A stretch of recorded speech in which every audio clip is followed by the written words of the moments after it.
துன்பம் வருவதற்கான காரணம், இன்பம் வருவதற்கான காரணம் என்னென்ன ஆய்வு செய்து பார்த்தோம்னா, நம்ம உடம்புக்குள்ள இருக்கக்கூடிய இதயம் தானாகவே துடிக்கிறது, நுரையீரல் தானாக சுவாசிக்கிறது, குடலானது தன்னுடைய வேலை சிறப்பா செய்கிறது, மூளையானது அதுக்கு செல்லக்கூடிய ரத்தங்கள்லாம் சிறப்பா செல்லுகிறது. இப்படி உடலுக்குள்ள இருக்கக்கூடிய எல்லா உறுப்புகளும் தானாகவே எல்லா வேலையும் செய்கிறது. நாம செய்யல. உண்மைதானே?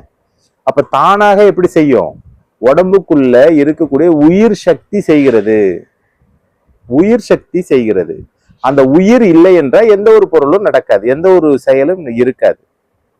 அதே போலதான் நாம கை கால்களை வைத்து கொண்டு செய்யக்கூடிய எந்த செயலாக இருந்தாலும் நாம செய்யல, அந்த இறைநிலை, அதாவது இறைநிலைன்னு சொன்னா நமக்கு மேல இருக்கக்கூடிய ஒரு சக்தி செய்யுது.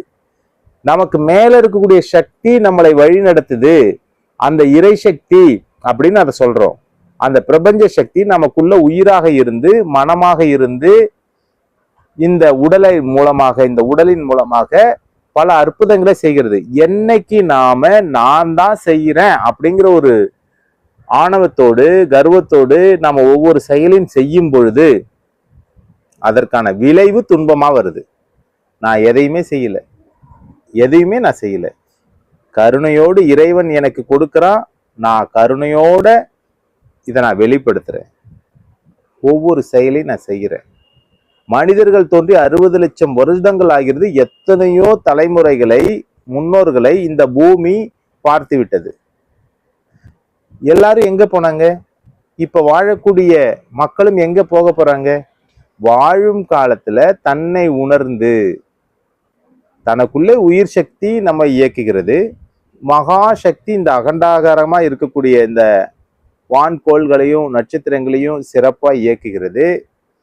ஏதோ ஒரு மகா சக்தி இருக்கிறது, அதை உணர்ந்து தெளிந்து அதனோடு இணைந்து வாழும்போது ஆனந்தமான வாழ்க்கை, அற்புதமான வாழ்க்கை, சிறப்பான வாழ்க்கை நமக்கு கிடைக்குது. எப்பொழுது நாம் இறைநிலையை மறந்து வாழ்கிறோமோ அப்பொழுது நமக்கு கவலைகளும் துன்பங்களும் வருகிறது. எப்பொழுது இறைவனோடு இணைந்து வாழ்கிறோமோ அப்பொழுது நமக்கு இன்பமே சூழ்கிறது, இன்பமே வாழ்கிறது. நன்றி, மகிழ்ச்சி. வாழ்க வளமுடன். குருவே சரணம்.